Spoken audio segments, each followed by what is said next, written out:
nations on the path of partnership and development.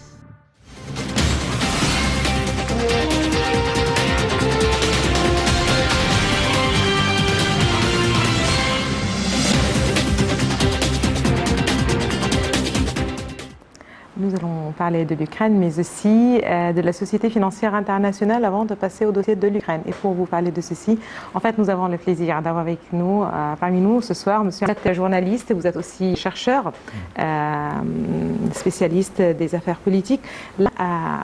C'est très intéressant de parler de cet échange avec la Société financière internationale. J'aimerais bien rappeler que c'est le président ici qui a reçu hier, monsieur Makhtar Diop, le directeur général de la Société financière internationale, du groupe de la Banque mondiale. Certainement, on connaît tous qu'il y a pas mal d'échanges, certainement, avec la Banque mondiale, de coopération entre l'Égypte et la Banque mondiale. Mais quelle est l'importance, justement, de ces rencontres en ce moment, selon vous? Cette rencontre avec M. Diop, elle est très, très importante, comme elle guidait les lignes directrices de ce qui a été concrétisé le lendemain, donc aujourd'hui avec le Premier ministre, pour pouvoir viser à rendre le cadre administratif et technique de ce qui pourrait être vendu ou proposé à la vente, soit pour les investisseurs étrangers ou les investisseurs locaux en Égypte, soit plus brillant, soit aux normes de ce qui est proposé sur les marchés financiers internationaux, d'une façon de reprendre une bourse ou une ville ou une structure d'une grande ville, un retour d'une grande ville, le Caire, donc comme elle était dans les années 50, 40, 30, importante comme aujourd'hui New York ou les City Londres ou à Paris, exactement dans le cadre également de ce qui pourrait se passer des changements, soit au niveau des instabilités politiques ou soit des ambitions d'autres pays, à part des États-Unis, d'échanger un peu ce système déjà ancré et proposé d'échange en dollars, principalement dans le monde entier. Donc l'expertise de toute instance ou tout organisme de la Banque mondiale, de la FMI, des Nations Unies, toute instance internationale pourrait guider l'Égypte en ce moment, au moment où elle affronte des situations qu'elle n'a pas la responsabilité d'un côté, comme c'est la situation en Ukraine, mais il y a une nécessité de reprogrammer les dettes en quelque sorte. Donc c'est une sorte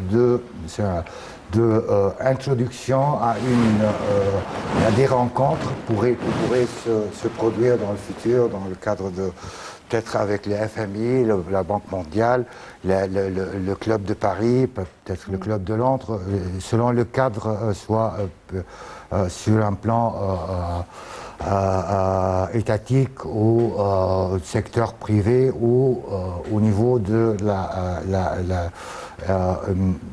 l'exposition à une vente des actions à la population, d'une sorte dans le cadre d'une politique pour avoir de la devise étrangère, et d'un autre côté renforcer la bourse égyptienne pour qu'après 20 années, qu'elle soit assez importante que soient les bourses asiatiques ou peut-être dans d'autres régions du monde. C'est vrai, est-ce que le dossier de la bourse égyptienne fait partie aujourd'hui d'un intérêt encore plus important de l'État, c'est vrai, n'est-ce pas? Oui, et dans ce cadre d'expertise, c'est réadaptation de ces 32 sociétés plus ou moins exposées à la vente ou qui sont proposées à la vente dans le cadre de limiter l'intervention étatique dans l'économie, dans le cadre, dans une politique plus vaste de du partage de ressources donc, économiques, notamment avec le secteur privé et local. Ce qui est très important. Donc, ça pourrait se dessiner dans ce cadre, cette rencontre, cette expertise et cette coopération proposée. Parfait. À présent, j'aimerais bien parler de l'Ukraine, puisqu'il s'agit aussi de cette médiation, si vous le voulez bien, africaine, des responsables africains, parce que sans doute, des représentants de l'Afrique se sont rendus à Saint-Pétersbourg, justement, mais aussi chez les Ukrainiens pour parler, pour essayer de trouver une solution à la crise, pour proposer une certaine médiation. J'aimerais bien rappeler que le ministre Mostafa Madbouli s'est rendu jeudi à Kiev et à Saint-Pétersbourg pour diriger la délégation égyptienne, et ce au nom du Sisi, lors de la visite de la délégation des chefs de l'initiative africaine conjointe pour contribuer au règlement de la crise russo-ukrainienne. M. Madbouli est dit du ministre des Affaires étrangères, Sami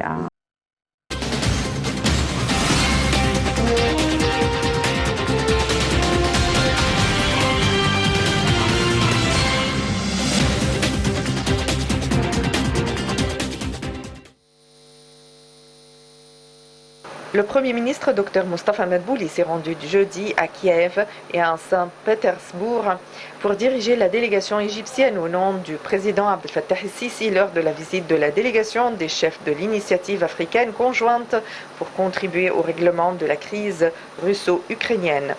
M. Madbouli est accompagné lors de sa visite du ministre des Affaires étrangères, Sameh Choukri.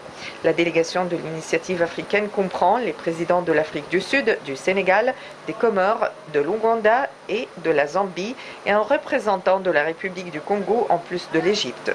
La délégation africaine s'est entretenue avec le président ukrainien Volodymyr Zelensky afin de lui présenter les axes de l'initiative africaine commune pour le règlement de la crise, suivie d'une conférence de presse conjointe. Dr Madbouli a prononcé l'allocution de l'Égypte lors de la séance tenue à Saint-Pétersbourg, affirmant le soutien de l'Égypte aux efforts visant à régler la crise russo-ukrainienne.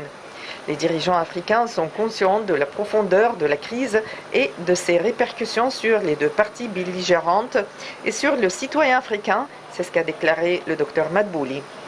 Il est devenu nécessaire de mettre terme au conflit, de cesser le feu et de commencer des démarches sérieuses vers les négociations. M. Madbouli a également déclaré que les efforts africains se poursuivraient afin de réaliser la paix. Ces efforts conjoints découlent de la prise de conscience par les dirigeants africains de la profondeur de la crise et de ses lourdes répercussions sur les citoyens des deux parties au conflit, ainsi que sur le citoyen africain. L'initiative africaine a été annoncée en mai par le président sud-africain Cyril Ramaphosa au nom d'une délégation africaine conjointe pour la paix composée des dirigeants de l'Afrique du Sud, du Sénégal, de l'Ouganda, de la Zambie et de la République démocratique du Congo, ainsi que de l'Égypte.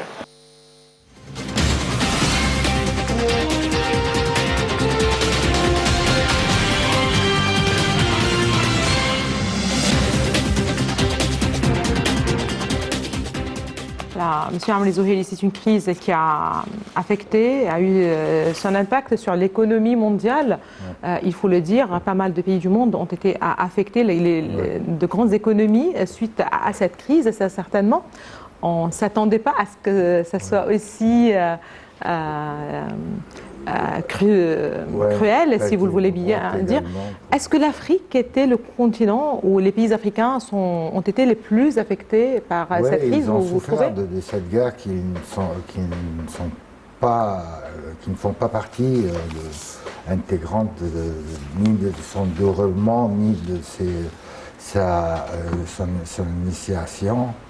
Ce conflit s'inscrit dans la durée, mais en même temps, il était très affaiblant pour l'Afrique, notamment dans le cadre de ce qui était fait au moment du Covid, donc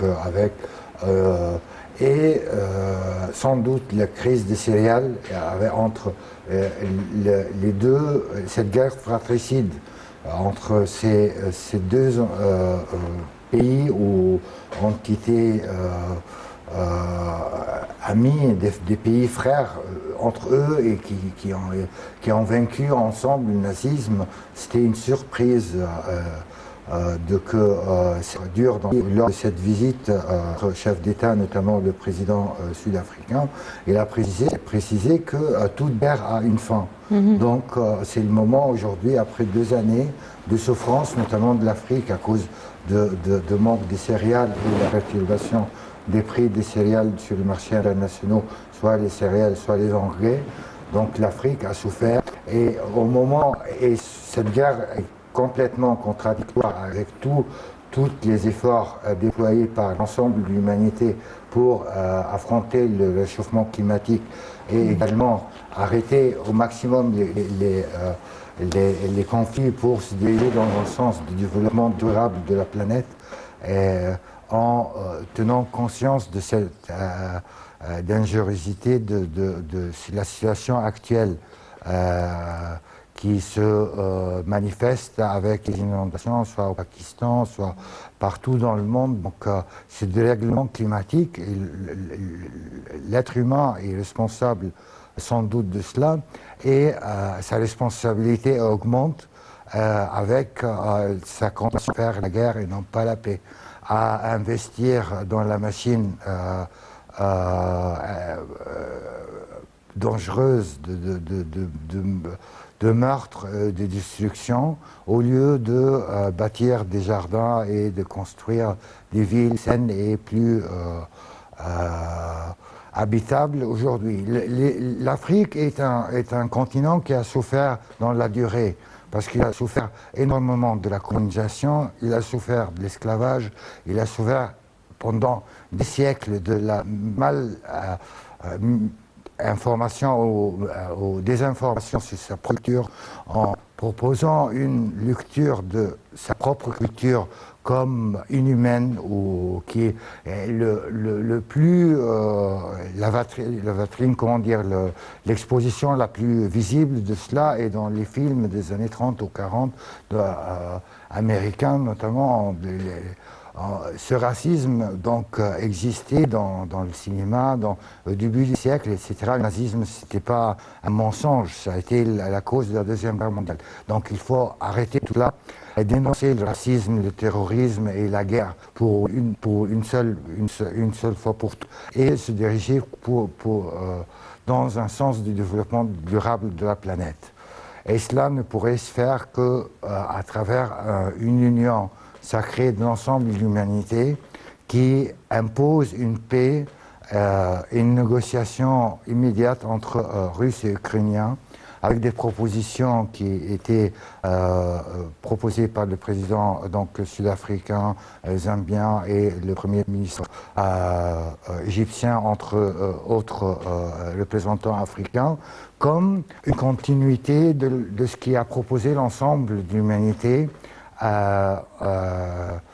notamment les Chinois il y a quelques semaines, et les Sud-Américains, et l'ensemble de l'humanité propose pas des solutions, mais des initiatives pour imposer une négociation et un début de négociation pour en finir avec cette situation. Avec des lignes claires qui sont le respect de l'intégrité territoriale des pays et le respect de la Charte des Nations Unies. Également, de deux côtés, la négociation doit aboutir, mais le prépa, ce serait que deux parties se mettent sur la table de négociation, parce qu'au même temps, on a vu des situations pires dans l'humanité, même applique l'apartheid, mais on n'a jamais eu un arrêt de mandat d'arrêt international qui est applicable contre les responsables de cette nation, par exemple, à titre d'exemple. Et en même temps, c'est un peu dégradant à l'aube du sommet de BRICS qui va débuter en août, dans 2 mois, menacer le président russe pour le voyage, etc., avec ce mandat ridicule qui met un peu le régime on peut tout reprocher au président russe ou peut-être mais pas à ce point qui dépasse toute mesure de jugement comparable avec d'autres pays. Donc, certes, il y a eu des catastrophes humaines, c'est dans toute guerre, mais il y a des occupations militaires d'autres ethnies ou d'autres peuples qui ne sont pas qui continuent aujourd'hui sans résolution de ces conflits. Donc, une fois pour toutes, une résolution pour le conflit ukrainien pourrait ouvrir la porte pour des négociations, pour une paix juste et durable également au Moyen-Orient et proposer une troisième voie pour l'humanité qui est celui du verre ou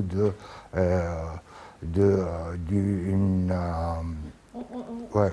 Oui, on aimerait bien voir ou avoir une idée justement des scénarios. Voilà, après tout ce temps, ces mois justement de crise, quels sont les scénarios possibles? Avant justement de te parler des scénarios, j'aimerais bien rappeler que l'Égypte avait toujours, depuis le début de l'intervention militaire russe en Ukraine, avait toujours appelé au dialogue. Elle a gardé justement une position qui est basée sur la nécessité de trouver une solution pacifique. Les deux nations ensemble, ils ont vaincu le nazisme dans la Deuxième Guerre mondiale et les pertes de deux côtés en étant une union sacrée contre le nazisme, elle était colossale. Oui, aucune nation dans l'ensemble de l'humanité a payé les prix des Russes et des Ukrainiens, donc l'Union soviétique pendant la Deuxième Guerre mondiale.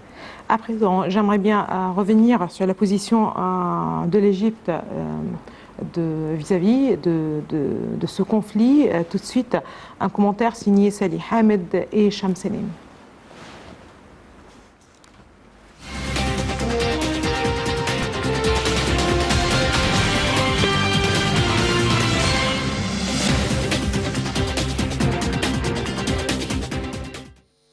L'Égypte a voté en 2022 à l'Assemblée générale de l'ONU en faveur de l'arrêt des opérations militaires russes en Ukraine et du retrait immédiat des forces russes des territoires ukrainiens. 5 pays sur les 193 membres de l'Assemblée ont voté contre la résolution et 35 pays se sont abstenus. L'Égypte appelle au dialogue depuis le début des opérations militaires russes en Ukraine et un règlement de la crise par des moyens diplomatiques. La position de l'Égypte est basée sur la nécessité de chercher au plus vite une solution diplomatique à la crise, de déterminer l'origine du problème et ses causes et de traiter de manière à préserver la sécurité et la stabilité. L'Égypte a mis en garde contre les répercussions économiques et sociales de la crise ukrainienne au moment où le monde était en train de souffrir de la Covid-19. L'Égypte tient aussi à exprimer son refus des sanctions économiques en dehors des mécanismes de la charte de l'ONU. Elle estime qu'il faut prendre en considération les pertes humaines, matérielles et les effets négatifs sur l'économie mondiale. La position équilibrée de l'Égypte permet de préserver ses relations avec la Russie et l'Ukraine. Malheureusement, le secteur économique dans tous les pays est affecté par la crise, car la Russie et l'Ukraine sont les premiers exportateurs de blé vers l'Égypte.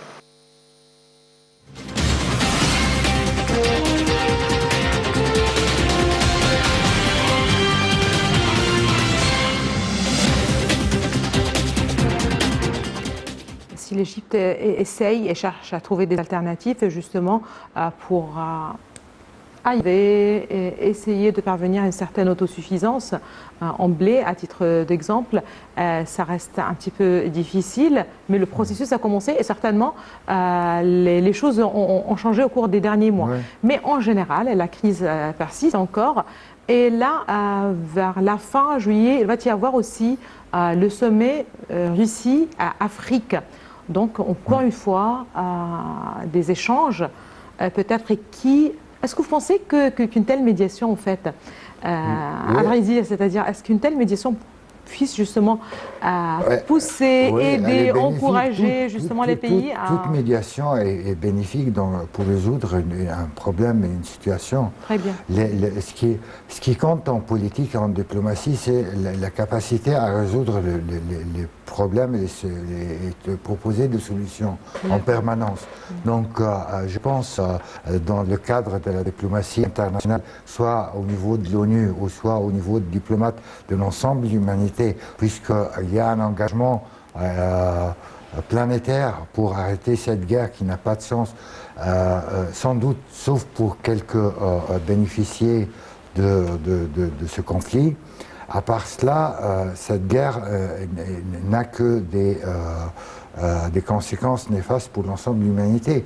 On voit la souffrance de l'Égypte comme de nombreux pays africains pour procurer le blé et les engrains. Donc, ce qui pourrait... les prix qui se sont envolés, certainement. Et instabilité du marché. Après, ils ont baissé, après, ils sont envolés une autre fois. Donc, il y a une sorte d'instabilité et insécurité au niveau... Oui, c'est vrai. on ne se saurait jamais ces livraisons. On a vu la Turquie bien impliquée pour garantir les livraisons des cargaisons de céréales. Mais cela nous impose plus ou moins à une lecture presque germanique du gaz russe, ou à notre niveau égyptien et africain par rapport au blé russe et ukrainien. Donc il faut trouver des solutions et des solutions rapides, de se mettre à cultiver du blé et trouver des alternatives au niveau des pays dans l'entourage. Donc c'est une situation qui était dramatique pour l'ensemble de l'Égypte, d'autant plus que l'Afrique aujourd'hui compte beaucoup sur le blé, plus que le riz, plus parce qu'au niveau de la consommation moderne, au niveau de l'industrialisation un petit peu de l'Afrique, mais on pourrait dire que les céréales qui ont fait la base de la nutrition africaine pendant des siècles et des décennies, ils ont régressé devant le blé dans sa formule qui fait des farines, des pizzas, de blé, des baguettes. C'est pas le produit comment je le dis, même de base sans doute. Mais c'est sans doute il faut repenser nos cultures. Donc ce que nous cultivons dans nos terres et mettre en garde tous les ministères responsables à ce niveau pour ne pas reproduire ce problème à l'avenir. Mais nous sommes actuellement dans la situation de cette volonté mondiale et planétaire de trouver une paix rapide et une situation de neutralité peut-être de l'Ukraine avec un retrait russe qui satisferait les demandes ukrainiennes sans implication sans doute. Et cela, ce qu'a dit le chef de l'OTAN à Vilnius récemment, qu'un pays en état de guerre ne peut pas intégrer l'Europe ou l'OTAN ou n'importe quelle instance internationale. Donc c'est dans le bénéfice de l'Ukraine comme de la Russie d'arrêter immédiatement la guerre, d'autant plus que le contre-offensive ukrainienne n'a pas abouti à une C'est vrai. Merci beaucoup à vous, Monsieur Amr Zouheli. Vous êtes chercheur, spécialiste en sciences politiques, vous êtes aussi journaliste. Merci beaucoup d'avoir été parmi nous ce soir. Madame, Monsieur, merci aussi à vous de nous avoir suivis en train de soirée. Et à tous et à la prochaine.